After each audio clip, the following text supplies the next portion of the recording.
Bon allez, c'est parti pour la vidéo mensuelle obligatoire, puisque je n'arrive jamais à être raisonnable, je n'arrive jamais à tenir mes engagements, mais bon, ça vous savez, et en même temps ça ne vous dérange pas plus que ça, donc c'est parti.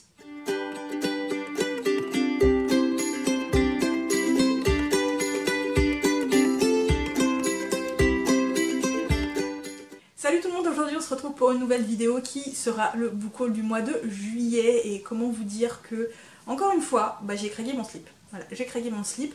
Plus du côté graphique pour le coup. Voilà, j'ai été un peu plus raisonnable du côté roman, beaucoup moins du côté graphique. Mais ça faisait trop longtemps en fait. Ça faisait trop longtemps que j'avais pas craqué côté graphique. Et là, j'ai pas pu résister. Voilà, j'ai pas pu. Mon cerveau il fumait trop et il a cramé. Voilà, il a cramé, je vous dis.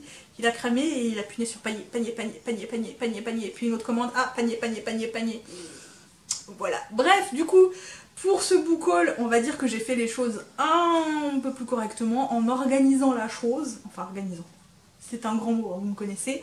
D'un côté les graphiques, de l'autre les romans, et on va commencer par les graphiques et on passera par les romans par la suite. Donc comme ça, ce sera séparé. Si vous ne voulez pas au niveau graphique voir les graphiques, vous passez directement aux romans, et si vous ne voulez pas les romans, vous avez que les graphiques.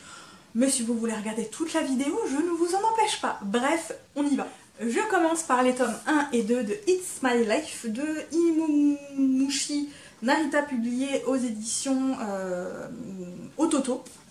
Alors, au moment où vous aurez ce book haul, je ne sais pas si vous aurez déjà eu le point lecture, puisque j'ai déjà lu les 2 premiers tomes, donc vous aurez le point lecture avant ce book haul ou après, je ne sais pas. Mais sachez que si vous avez le book haul avant, je l'ai déjà lu et c'était trop bien. J'ai beaucoup aimé cette lecture. Donc ici, rapidement pour le speech, on va suivre un ancien paladin qui s'appelle Astra, 35 ans, qui était capitaine. Il a gagné suffisamment d'argent pour prendre sa retraite et surtout réaliser son rêve d'enfance et s'acheter une maison. Et au moment où il arrive, il est heureux comme un dieu parce que voilà, il a sa maison, son rêve d'enfance. Et ben sa fenêtre va être littéralement réduite en bouillie par une petite fille sur un balai de 5-6 ans qui s'appelle Noah, qui va le confondre avec un démon ou un dieu démoniaque. Et elle va le supplier de la prendre pour servante. Voilà.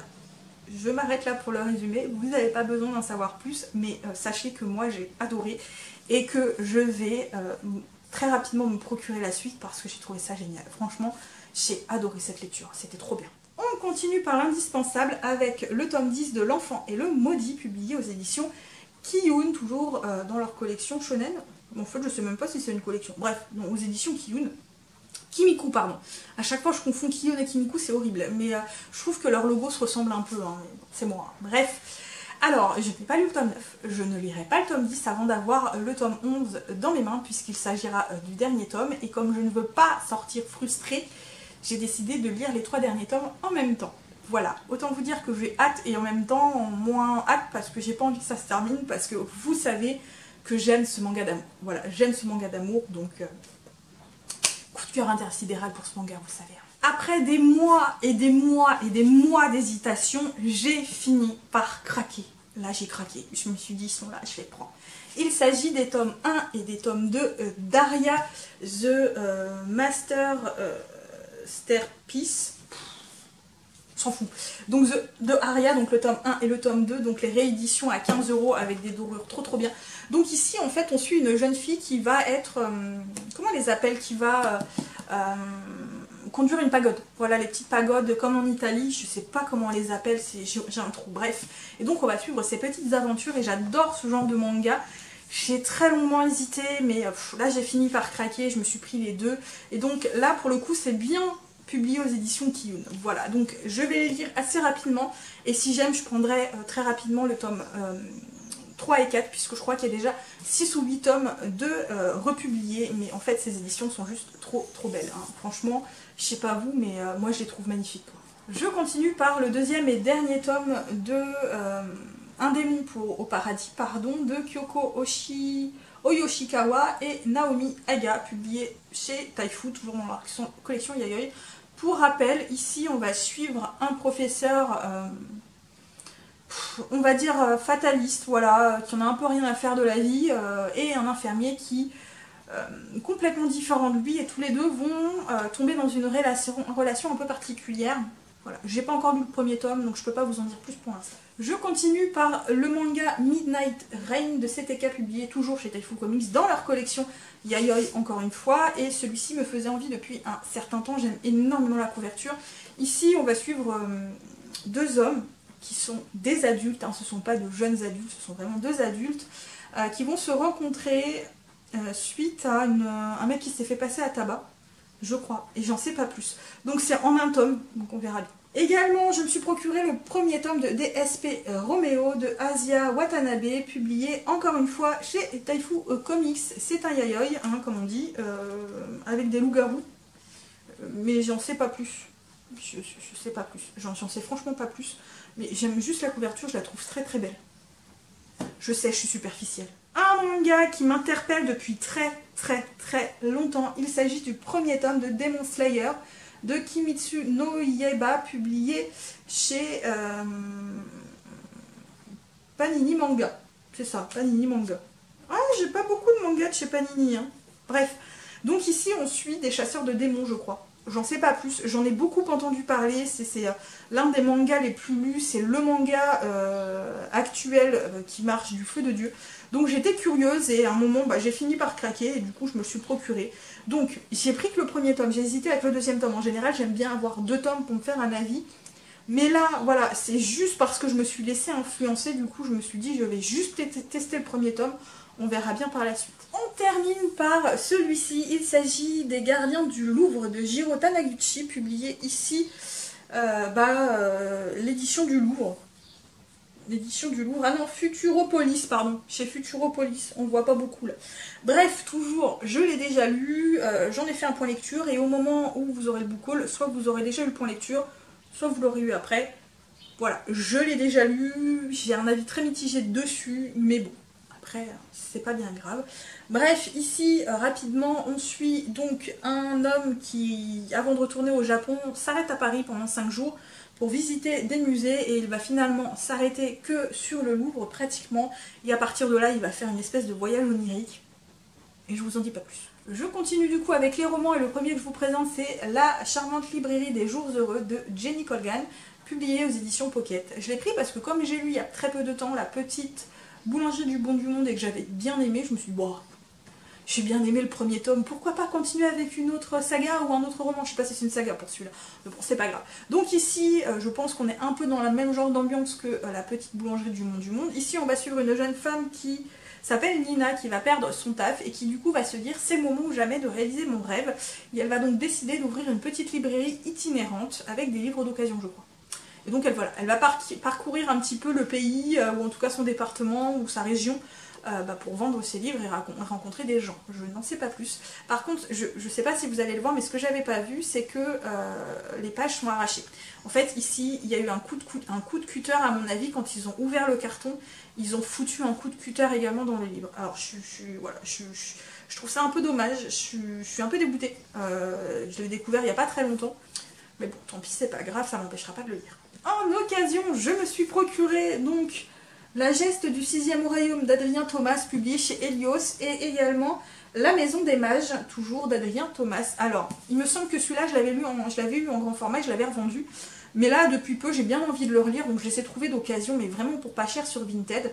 Donc je me suis dit, pourquoi pas. Donc ici, pour celui-ci, on est dans 5 royaumes qui se font la guerre, et puis tout d'un coup des jeunes vont se pointer, qui vont être un peu les sauveurs, on va pas leur laisser le choix, ils n'ont rien demandé à personne, mais ça va être un peu les élus, donc j'en sais pas plus. Et pour celui-ci, en gros, on va suivre donc dans une école plein de personnes différentes, Tulle qui est le plus mauvais étudiant des mages, Antalus qui est un mercenaire de bas étage, et Kiré qui est une craintive et chétive représentante du peuple décadent des elfes. Tous en fait vont se retrouver ensemble pour sauver le monde, je crois aussi. J'en sais pas vraiment plus, mais bon voilà, je vous dis, je les ai trouvés vraiment pas chers d'occasion, donc je me suis dit prenons-les. Je me suis également procuré cette petite nouvelle qui est donc le 3e et dernier tome de Se reconstruire, donc Ensemble pour toujours de Kaji Harper, publié chez Bookmark. Donc j'ai lu le 2e tome que j'ai dû vous présenter dans un point lecture. toujours, je ne sais pas, avant ou après ce book haul. J'avais eu un avis mitigé, mais voilà, je me suis dit autant quand même terminer la série avec cette petite nouvelle, voilà, qui est très très courte, pour vraiment mettre un point final sur la saga et la trilogie, et ne pas l'abandonner. Je continue avec le 10e et dernier tome de Kate Daniels, donc Triomphe magique de Ilona Andrews, publié aux éditions Bookmark, et j'ai enfin la version alternative que je désespérais d'obtenir. Donc on a la couverture normale ici, mais moi c'était cette version que je voulais parce que je la trouvais trop belle. Donc c'est une édition limitée, donc il y en a encore, au moment où je l'ai commandé il y en avait encore. Donc l'autre couverture, je vais pas le garder, il faut que je fasse un post Instagram, puisque je vais le mettre à gagner en concours sur Instagram. Il faut juste que je trouve le courage, voilà. Donc ici c'est le 10e et dernier tome de la saga de Kate Daniels, que j'aime d'amour, vous le savez. On est dans un monde d'urban fantasy et vous savez que j'adore l'urban fantasy, donc voilà. J'ai enfin également réceptionné le 2e et dernier tome de Calam, donc les deux royaumes, publiés chez Brajlon de Paul Béorn. Donc je l'avais commandé en librairie, ils ont mis 30 plombes à le recevoir, mais là ça y est, je l'ai et trop contente. Alors je vais pas le lire tout de suite, je pense que je le lirai soit quand je serai en vacances, donc quand j'aurai beaucoup plus de temps pour le lire, soit à mon retour de vacances, mais pas tout de suite.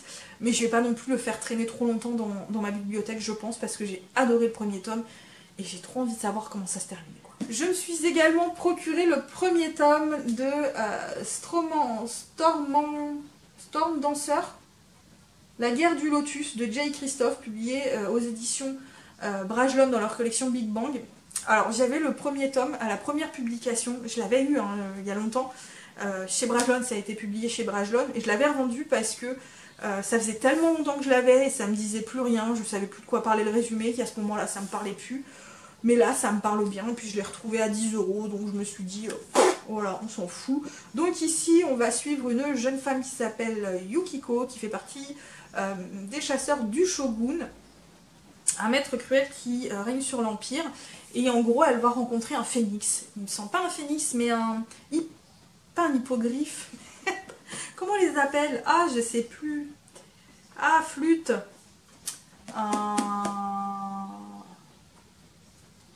Je sais plus. C'est pas l'hippogriffe. Alors je suis désolée, je confonds avec Harry Potter du coup. Un griffon, voilà, un griffon, je vais y arriver. Oh, c'est une catastrophe les gars. Bref, voilà, je m'arrête là. J'ai également trouvé d'occasion le 3e et dernier tome de l'intégrale de l'âge du feu de E-Ignite, ici donc chez Françoisir. Je l'ai trouvé d'occasion parce que Françoisir le faisait plus, sauf en boutique. Et sauf qu'il n'y a pas de boutique près de chez moi, donc c'était compliqué. Voilà, donc là je l'ai trouvé d'occasion, il est un peu abîmé, mais c'est pas grave. Donc j'ai le 3e et dernier tome en intégrale, donc ça correspond au tome 5 et 6, il me semble. Donc voilà, donc ici rapidement pour le speech, on suit des dragons depuis leur naissance, voilà, faire leur vie. Je me suis également procuré le tome 3 et 4 de Virgin River de Robin Carr, publié aux éditions J'ai lu, donc l'intégrale. Et je vais lire très prochainement le tome 1 et 2. Du coup, je me suis dit qu'il était temps que je prenne le tome 3 et 4. Je sais, c'est pas logique, mais c'est pas grave. En occasion, je me suis également procuré Prototype de Adrien Mongol, publié aux éditions de L'Homme sans nom. Il est en parfait état. Je l'ai trouvé à 4 € sur Vinted. Il est absolument pas abîmé. Voilà, il est magnifique. Et donc, ici, c'est de la science-fiction. J'avais lu le résumé, j'avais adoré, mais je ne sais plus de quoi ça parle. Je crois qu'on parle d'androïdes qui sont là pour sauver la Terre, ou je ne sais pas trop quoi. Il n'est pas très épais, il me fait très envie, donc voilà. Mais par contre, la couve, elle est à tomber par terre, quoi. Je me suis également procuré le premier intégral de La Cité des Anciens de Robin Hobb, publié aux éditions. Je l'ai pris parce qu'il est trop beau. Moi, j'aime beaucoup trop la couverture, toute simple, mais je vais également prendre les tomes 1 et 2 de la même édition que l'Assassin Royal, parce que cela c'est un peu compliqué de se balader avec dans le sac, hein. Ça fait un peu lourd et un peu gros, donc quand on va au travail c'est un peu compliqué, même si je vous avoue que je fais plus de télétravail qu'aujourd'hui que de bureau, mais bon voilà. J'avais lu l'intégrale chez Pygmalion il y a des années, j'avais beaucoup aimé, mais j'avais jamais lu la suite, et donc je m'étais dit que ça servait à rien de garder le tome, l'intégrale comme ça, et que voilà, donc je n'ai pas regardé. Mais là j'ai très envie de me le refaire parce que ça parle de dragon et que j'avais vraiment adoré, hein. J'avais vraiment aimé, hein. C'est fou, hein, mais j'avais jamais lu la suite, donc là je me suis dit que c'était l'occasion. J'ai réceptionné cette beauté. Il s'agit de La Maison au milieu de la mer céruléenne de Tijiklun, publié ici chez Deux Axus, Vous savez que j'aime énormément TJ Klune, j'aime énormément sa plume, j'aime énormément ses romans, j'en ai lu pas mal de lui. Je ne l'ai pas encore ouvert, donc ici on est un peu dans du fantastique. On va suivre deux personnes qui vont se rencontrer dans une maison où des orphelins sont gardés, qui sont assez dangereux apparemment par leur don, je sais pas trop quoi. Mais celui-ci je vais l'emmener pendant mes vacances. Voilà, je ne l'ai pas encore déballé mais il va être lu pendant mes vacances, donc voilà, je ne vous en dis pas plus. Et je termine par le premier tome de cette saga. Il s'agit des Messagers des Vents de Clélie Avit, publié aussi aux éditions Misk. Alors, ils sont tous sortis en format poche. C'est une saga finie en 4 tomes. Mais j'adore en fait les couvertures en des grands formats. Du coup, je l'ai pris en grand format. Donc ici, on est dans un univers de fantasy. On va suivre une jeune fille aux cheveux bleus qui est particulière, qui est assez pourchassée. Et il y a là, pour se défendre comme seule arme, un arc et des flèches. Et puis un jour, elle va rencontrer un jeune homme et je n'en sais pas plus. Voilà. Et voilà, j'en ai du coup terminé pour cet énorme book haul. Encore une fois, j'espère que cette vidéo vous a plu. N'hésitez pas, comme toujours, à laisser des petits pouces bleus, des commentaires, à me suivre sur d'autres réseaux sociaux si l'envie vous en vient. N'hésitez pas non plus à vous abonner. Et moi, comme d'habitude, je vous souhaite de très très bonnes lectures. Et à très bientôt pour une nouvelle vidéo. Bye bye.